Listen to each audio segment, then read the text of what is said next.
하나님께서 우리를 구원하기 위해서 이 땅에 오신 것, 이것이 바로 우리에게 복음인 줄 믿습니다. 신자는요, 우리는 하나님께서 우리에게 행하신 것, 우리를 위해서 행하신 것, 하나님께서 이 땅에 오셔서 우리의 죄를 사해 주시고 우리를 하나님의 자녀 삼아 주시고 우리를 구원해 주신 것, 여러분 이것을요 믿음으로 누리며 사는 자가 우리 신앙인인 줄 믿습니다. 그래서 아무리 하나님께서 여러분 선물을 가져오셨어요. 선물을 가져와서 선물을 주려고 해도 받는 사람이 굳이 끝까지 난 선물 받기 싫습니다.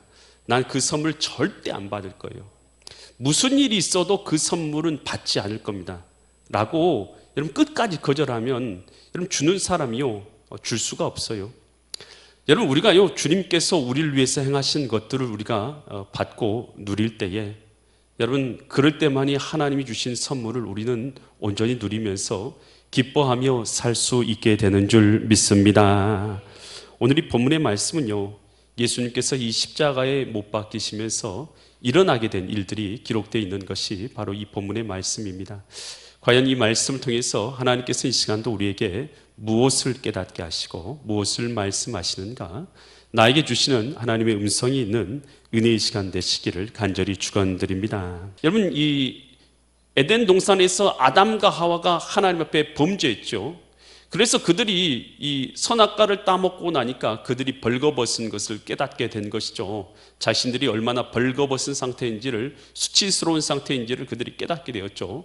그때 하나님께서 창세기 3장 21절 보니까요 이렇게 행하셨어요. 여호와 하나님이 아담과 그의 아내를 위하여서 뭘 입혀주셨어요? 가죽옷을 지어서 가죽옷을 만들어서 입혀주신 것이죠. 여러분 우리 하나님은요 우리의 수치를 가려주시는 줄 믿습니다. 갈라디아 3장 27절에서요 이렇게 말해요. 갈라디아 3장 27절 말씀, 누구든지 그리스도와 합하기 위하여 세례를 받은 자는 누구로 옷 입었어요? 그리스도로 옷 입었느니라. 여러분 저와 여러분들은요 예수님을 구주로 모셔드리셨습니까? 여러분 예수 그리스도를 나의 구주로 모셔드렸다면 여러분 우리는 누구로 옷 입은 자가 되었다고요? 예수 그리스도로 옷 입은 자들이 된 줄 믿습니다. 그래서 예수 그리스도와 합하기 위하여 세례를 받은 자들은 이제 우리는요 예수 그리스도의 옷을 입은 자들이에요. 예수 그리스도로 옷 입었다는 것은요 여러분 옷은요 자신의 신분이나 여러분 지위나 상태를 나타내는 것이죠. 여러분 이 옷에 걸맞는 행동을 사람은 하게 되지 않습니까? 여러분 예수 그리스도로 옷 입은 자들은요 예수 그리스도로 옷 입은 자들은 예수 그리스도의 자녀로서 합당한 행동을 하게 될 줄 믿습니다. 이사야 61장 10절 말씀 보면 내가 여호와로 말미암아 크게 기뻐하며 내 영혼이 나의 하나님으로 말미암아 즐거워하리니 이는 그가 무엇을 입혔어요? 구원의 옷을 내게 입혀주셨다. 구원의 옷을 내게 입히시고 공의의 무엇을 입혔어요? 겉옷을 내게 더하셨다. 신랑이 이 사모 머리에 이 두건을 쓰며 신부가 자기 보석으로 단장함과 같게 하셨다라는 것입니다. 여러분 주님 앞에요 오늘 하나님께서는요 우리에게요 구원의 옷을 입혀주시고 공의의 겉옷을 입혀주시는 줄 믿습니다. 그런데 주님 안에서 주님은요 이 시편 30편 11절에서 이렇게 말씀하십니다. 주께서 나의 슬픔이 변하여 춤이 되게 하시고 나의 어떤 옷이요? 이 배옷이라는 것은 슬픔과 고통을 상징하는 옷이죠. 장례 때 입는 옷이 배옷 아니겠습니까? 이 배옷을 벗기시고 뭘로 내게 띠띠워 주셨어요? 기쁨의 옷으로 나를 띠띠워 주셨다라는 것입니다. 여러분 주님께서 벌거벗으신 이유는 오늘 우리로 예수 그리스도로 옷 입고 오늘 우리고 기쁨으로 띠띠워 주시기 위해서 주님께서 나를 위해서 벌거벗으신 줄 믿습니다. 여러분 이 어거스틴은 우리가 아는데요 이 어거스틴은 이 믿음의 어머님 밑에서 태어났어요. 모니카라는 크리스찬 어머니 밑에서 이 크리스찬이었던 어머니 밑에서 태어나게 되었죠. 그런데 그는 어렸을 때는 이 어머니를 따라서 교회도 다녔어요. 교회도 다녔는데 그가 이제 좀 나이가 들면서 16, 17 되면서 이제 어머니를 떠나서 그는요 제 마음대로 이제 살기 시작합니다. 집을 떠나서 이제 제 마음대로 살기 시작하면서 17살 때 이 방탕한 여인을 만났어요. 그리고 그 여인과 이 자녀를 낳게 되었고 그때부터 이 방탕한 인생을 살게 되는데요. 그러면서 그는 마니교라는 이단에 빠져서 잘못된 길을 가기도 합니다. 그런데도 불구하고 그 어머니는 계속해서 이제 그를 위해서 기도하죠. 그가 이제 로마에 가서 이 암브로시우스 당시에 이 주교로 있었던 이 설교자의 말씀을 듣게 되면서 그 마음 가운데 이제 번민이 일어나게 되는 거예요. 어떤 번민이냐 하면 나는 왜 나의 이 더러운 생활을 깨끗해 끝나지 못할까?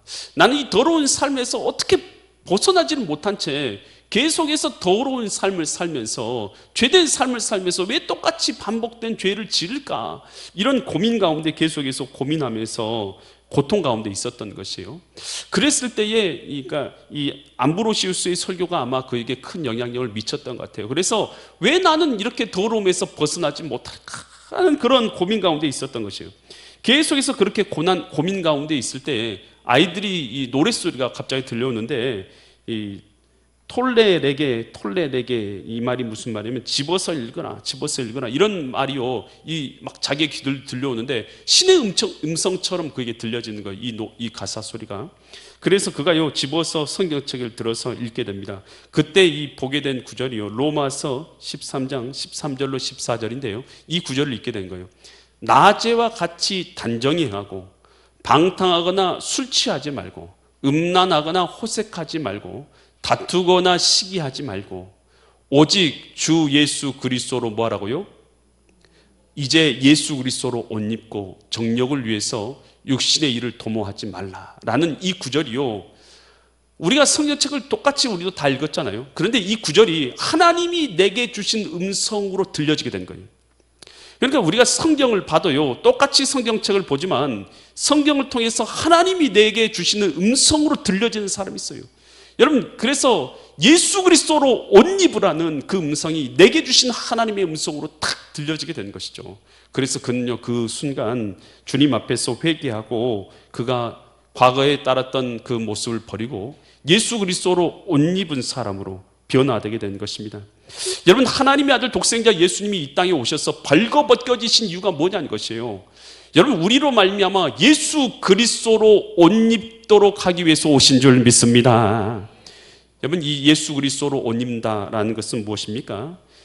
우리가 하나님의 자녀가 되었잖아요. 예수님께서 내 마음의 주인 되심으로 하나님의 자녀로서 합당한 삶을 살아가는 것을 말씀하고 있는 것입니다. 그래서 요한계시록 19장 8절에서는 이렇게 말합니다. 이 천국에 들어가는 자들 그에게 빛나고 깨끗한 어떤 옷을 입게 하셨어요? 세마포 옷은 예복을 말하는 것이죠. 세마포 예복을 입도록 하셨으니 이 세마포 옷은 예복은 뭐라고요? 성도들의 옳은 행실, 합당한 행실이로다 하더라. 여러분 우리 하나님의 아들 독생자 예수님이 이 땅에 오셔서 다 발가벗겨지신 이유가 있어요. 여러분 우리가요 하나님의 자녀가 돼가지고 여전히 육신의 정욕과 안목의 정욕과 죄악을 따라서 살도록 하기 위해서 주님께서 발가벗겨지셨냐는 것이에요. 주님께서 이처럼 수치를 당하시는 것은 우리로 예전처럼 안목의 정욕과 죄악과 우리의 탐욕을 따라서 살아가는 삶을 살도록 하기 위해서 우리 주님께서 수치를 당하신 것이 아니라 오늘 우리가 하나님의 자녀로서 빛된 삶을 여러분 의로운 삶을 공의로운 삶을 살도록 하기 위해서 하나님의 아들 독생자 예수님께서 우리를 위해서 수치를 당하신 줄 믿습니다. 여러분 그러니요 주님께서 우리로 하여금 타락하고 방탕하고 죄된 삶을 따라서 살아가도록 하기 위해서 예수님께서 십자가 지신 것이 결코 아니다는 것이에요. 주님께서 우리를 위해서 그렇게 수치를 당하신 것은 우리로 이제 이런 방탕한 삶에서 벗어나서 하나님이 원하시는 예수 그리스도로 옷 입은 삶을 살도록 하기 위해서 하나님의 아들 독생자 예수님께서 발가 벗겨지신 줄 믿으시기 바랍니다. 여러분, 예수님께서 이 땅에 오신 것은요, 오늘이로 우리 안에 영생하도록 솟아나는 생명수를 우리 가운데 주시기 위해서 하나님의 아들 독생자 예수님이 이 땅에 오신 것입니다. 여러분, 이 예수님께서 있을 때에 니고데모라는 자가 밤에 찾아오는데요, 이 니고데모는 당시에 랍비였고 지도자였어요. 근데 그 사람이 그에게 예수님께 찾아왔을 때 예수님이 이런 말씀하세요. 요한복음 3장 3절로 5절처럼 말씀하신대요. 이렇게 말씀하세요. 예수께서 대답하여 이르시되 진실로 진실로 내게 이르노니 사람이 거듭나지 않으면 하나님 나라를 볼 수 없다. 예수님께서 이 니고데모에게 이렇게 말씀했어요. 거듭나지 않으면 하나님 나라 볼 수 없다. 이렇게 말했더니 4절 보니까 니고데모가 이르되 사람이 늙으면 어떻게 날 수 있겠습니까? 두 번째 모태에 들어갔다가 날 수 있겠습니까? 라고 이렇게 반문하는 것이죠. 그랬더니 예수님께서 이렇게 대답하세요. 진실로 진실로 내게 이르노니 사람이 무엇과 무엇으로요? 물과 성령으로 나다라는 것은 태어나다는 뜻이에요. 여기서 이 물하고 성령이니까 이것을 뭐 다른 것으로 해석하려고 하신데요. 물 곧 성령이라고 이렇게 이해하시면 되겠습니다. 이 물 곧 성령으로 나지 아니하면, 성령으로 나지 않으면 하나님 나라에 들어갈 수 없다는 것이에요. 여러분, 우리 신자들이요, 이 거듭나야 된만 천국에 들어갈 수 있어요. 거듭나는 게 뭘로 거듭나냐 하면 예수 그리스도를 믿음으로 말미암아 성령으로 거듭나야지만 하나님 나라에 들어갈 수 있다라는 것이에요. 아멘. 여러분, 예수 그리스도로 말미암아서 성령으로 거듭나게 되셨습니까? 할렐루야. 여러분, 성령으로 거듭나지 아니하면 하나님 나라 들어갈 수 없다는 거예요. 그러니 우리 신자는요, 성령으로 거듭난 자가 되도록 하기 위해서 하나님의 아들 독생자 예수님이 이 땅에 오신 것이죠. 여러분, 이 예수님께서 이 사마리아를 가실 때에 사마리아 여인을 만나게 되시죠. 우물가에 있는 여인에게 예수님께서 만나서 그 여인에게 말씀하세요. 물을 좀 달라라고 이 여인에게 이렇게 말씀하셔요. 예수님께서 물을 달라고 하니까 이 여인이 그래요. 예수님, 유대인들은 우리 사마리아 사람들과 상종을 하지 않는데 왜 제게 물을 달라고 하십니까? 라고 이렇게 반문을 하는 것이에요. 그랬더니 예수님께서 이렇게 말씀하세요. 요한복음 4장 13절과 14절에서 이렇게 말씀하세요. 예수께서 대답하여 이르시되 이 물을 마시는 자는, 너가 물 퍼서 주는 이 물을 마시는 자마다 다시 뭐 한다고요? 다시 목마를 거야. 다시 목마르지만 14절 보니까 누가 주는 물은요? 예수님께서 주는 뭘 마시는 자는요? 물을 마시는 자는 영원히 뭐 하잖아요? 영원히 목마르지 아니하리니 내가 주는 이 물은 그 속에서, 내 속에서 어떻게 될 거라고요? 영원토록, 영생하도록 솟아나는 뭐가 될 거라고요? 샘물이 되리라. 여러분, 예수님이 이 주신다는 이 물이 진짜 이 물을 말씀하시는 건가요? 이 물을 말씀하시는 것 아니죠. 예수님께서 주시겠다는 이 물은 뭘 말씀하시는 것입니까? 우리 안에서 영원토록 솟아나는 생수가 되시는 성령을 말한 줄 믿습니다. 그래서 요한복음 7장 37절로 38절에서 이렇게 말하죠. 명절 끝날 곧 큰 날에 예수께서 와서 외쳐 이르시되 누구든지 뭐 하거든요? 목마르거든 누구께로 오라고요? 여러분, 예수님께서 십자가상에서 자신은요 목말라서 혀가 온통 다 붓도록 고난을 당하셨어요. 그런데 예수님은 우리에게 이 말씀하세요. 뭐라고 말씀해요? 누구든지 목마르거든 내게로 와서 마시라. 내게로 와서 마시라. 38절 이렇게 말하죠. 나를 믿는 자는, 누구를 믿는 자는요? 예수님을 믿는 자는 성경의 이름같이 그 배에서 뭐가 나올 거라고요? 생수의 강이 흘러나오리라. 생수의 강이 흘러나오리라 하시니 39절에서 이렇게 말씀하세요. 이는 예수님을 믿는 자들이 받을 뭘 가르쳐요? 성령을 가르쳐 말씀하신 것이라. 여러분, 예수님께서 십자가상에서 목마르신 이유가 뭡니까? 왜 예수님께서는 그렇게 십자가상에서 목이 마르셔야만 했는가요? 예수님께서 그렇게 목마르신 이유는요, 예수 그리스도를 믿는 저와 여러분들로 하여금 그 영원토록 목마르지 않는 생명수를 우리에게 주시기 원하셨기 때문인 것입니다. 바로 예수 그리스도를 믿는 자들이 받을 성령을 우리들의 심령 가운데 주시기 위해서 주님께서는 목마른 삶을 사신 줄 믿으시 바랍니다. 에베소서 1장 13절에서 이렇게 말씀하세요. 그 안에서, 예수님 안에서 너희도 진리의 말씀, 곧 너희의 구원의 복음을 듣고 그 안에서, 예수님 안에서 또한 뭐 있다고요? 믿어서 약속의 뭘로요? 성령으로 인치심을 받았으니. 인치심이라는 것은 도장을 찍었다라는 말이죠. 여러분, 그래서 예수 그리스도를 믿을 때에 성령께서 우리 가운데 임하심으로 말미암아서 우리가 하나님의 자녀되는 것을 증명해 주시는 줄 믿습니다.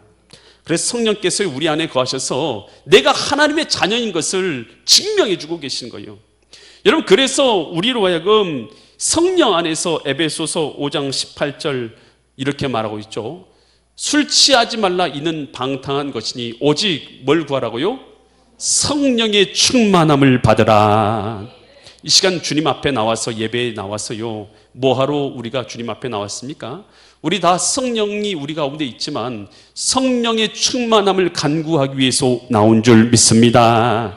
주님 앞에 나와서요, 성령 충만해서 내 심령 가운데 생수의 강이 터져 나오도록, 할렐루야, 우리가 넘치도록 흘러나오는 당신의 영으로 우리가 천국에 올라가서 하나님의 보호자로부터 흘러나오는 영생수를 영원히 마시도록 하기 위해서, 우리 주님께서 십자가에서 목마르실 때에 그 목마름의 극한 고난을 우리를 위해서 당하신 줄 믿습니다. 여러분, 우리가요, 예전에는 죄인이었단 말이에요. 사단의 종이었단 말이에요. 그래, 죽을 자이고 지옥 갈 사람들이었단 말이에요. 그런데 이제는 하나님의 아들 독생자 예수님 안에서 우리는 죄의 사함을 받은 줄 믿습니다. 그뿐만 아니에요, 하나님의 자녀된 신분을 받은 줄 믿습니다. 그리고 천국에 가는 천국의 백성이 되었단 말이에요. 그런데 여전히 과거의 모습에 얽매여서 과거의 삶을 살았어야 되겠냐는 거예요. 주님께서 이제는 죄인이 아니다는 거예요. 이제는 하나님의 자녀다라는 것이에요. 그래, 자녀로서 새 삶을 살면 되는 거예요. 새 삶을 살도록 하나님께서 다 지불해 주셨는데 여전히 우리가요, 새 삶을 살지 않는다면 지불해 주신 하나님 앞에 얼마나 죄송스럽냐는 거예요. 여러분, 우리는요, 복음을 누려야 될 줄 믿습니다. 복음을 누리는 것은요, 믿음이 없으면 복음을 못 누립니다. 믿음이 있어야지만 복음을 누리는 줄 믿습니다.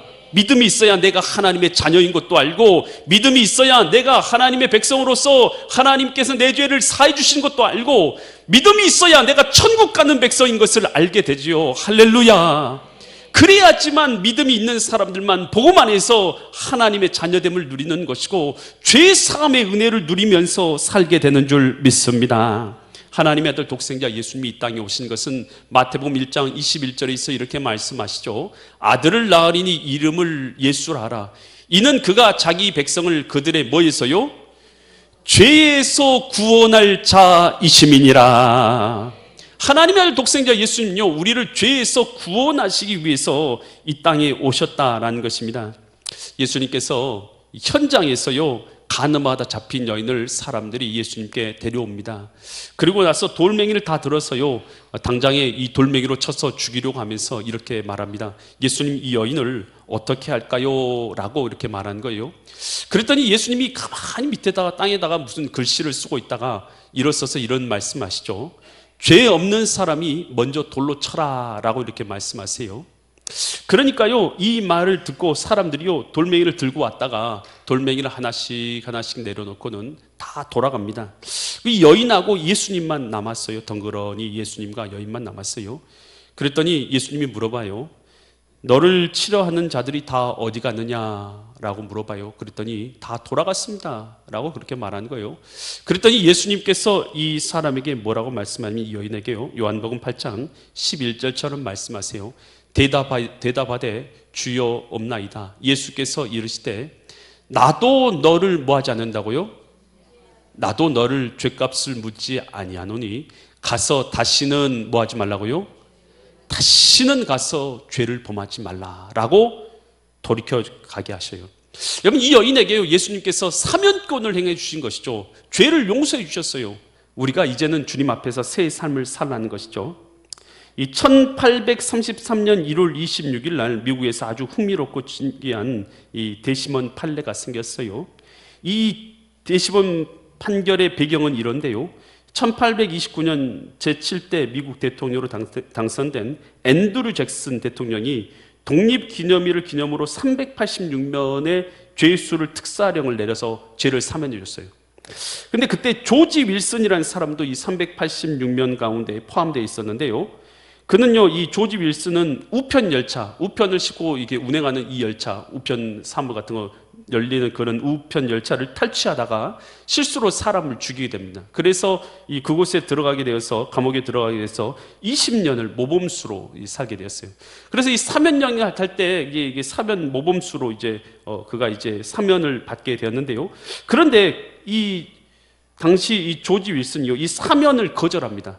나는 사면 받기를 거절합니다. 그리고 최초의 판결대로 나는 사형을 받기를 원합니다 라고 그렇게 사면을 거절한 것이에요. 한 번도 지금까지 죄수가 사면권을 받았는데 사면을 거절한 경우 한 번도 없었던 거예요. 그래서 그러면 이 사람을 사면해 줘야 됩니까? 아니면은 사형을 시켜야 됩니까?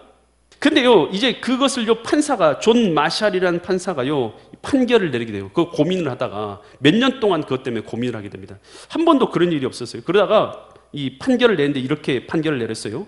사면령이란 본인의 수락이 있어야 효력이 있는 법이다. 죽을 사람이 용서를 거절하는 경우는 드문 일이다. 그러나 본인이 사면받는 것을 거절한 자에게는 사면령이 그 효력을 미칠 수 없기에 조지 윌슨 본래의 판결대로 사형되어야 한다라고 판결을 내립니다. 그리고 그는 결국 이 교수형으로 죽게 되었습니다. 여러분, 우리 하나님의 아들 독생자 예수님이 이 땅에 오셨어요. 대사면령을 내리셨어요. 십자가에 달리셔가지고 물과 피를 쏟아 주심으로 말미암아서 믿는 자마다 다 구원받을 수 있는 대사면령을 내려주신 거예요. 죄 사함의 사면령을, 하나님의 자녀되는 복고대 사면령을, 여러분 천국에 들어갈 수 있는 구원의 문을 열어주는 대사면령을 열어주셨다는 거예요. 여러분, 그럼에도 불구하고 나는 끝까지 주님의 은혜를 거절하겠습니다. 나는 끝까지 주님을 안 믿겠습니다. 난 끝까지 하나님 앞으로 나오지 않겠습니다. 난 끝까지 하나님 없는 삶을 살겠습니다. 끝까지 나는 하나님 은혜 없는 삶을 살고야 말겠습니다 라고 결정하는 자에게 하나님께서 은혜를 주시냐는 거예요. 하나님의 아들 독생자 예수님이 오셔서 우리를 위해서 물과 피를 흘려주셔서 대속의 은혜를 내려주셔서 새로운 삶을 살도록, 하나님의 자녀로서의 새 삶을 살도록, 여러분 죄 사함의 길과 구원의 길을 열어주셨음에도 불구하고 믿지 않는 자들은요, 그 은혜 앞으로 나오지 않는 자는요, 어떤 자도 은혜를 누릴 수가 없다는 것을 성경 우리에게 분명히 말해주고 있습니다. 하나님의 아들 독생자 예수님이 왜 십자가상에서 벌거벗으셔야 하는가? 여러분, 우리로 예수 그리스도로 옷 입도록 하기 위해서 벌거벗으셔야 했고, 왜 예수님께서 왜 목마르셔야 되는가? 우리로 영생수를 누리면서 성령의 샘이 터져 나와 있는 영생의 샘을 누리며 살도록 하기 위해서 하나님의 독생자 예수님이 왜 십자가상에서 피를 흘리시고 대속의 십자가를 지셨는가? 저와 여러분으로 하여금 죄 사함을 받고 대속의 은혜를 누리도록 하기 위해서 그렇게 하셨음에도 불구하고 그 은혜를 누리지 못하며 산다면 얼마나 안타깝냐는 것이, 여러분, 예수님께서 십자가상에서 다 이루었다 말씀하시는 그 은혜를 믿음으로 누리며 하나님의 자녀의 삶을, 죄 사함의 은혜를, 천국의 백성된 삶을 살아가시는 믿음의 거룩한 성도들 되시기를 예수 그리스도의 이름 받들어 간절히 축원드립니다.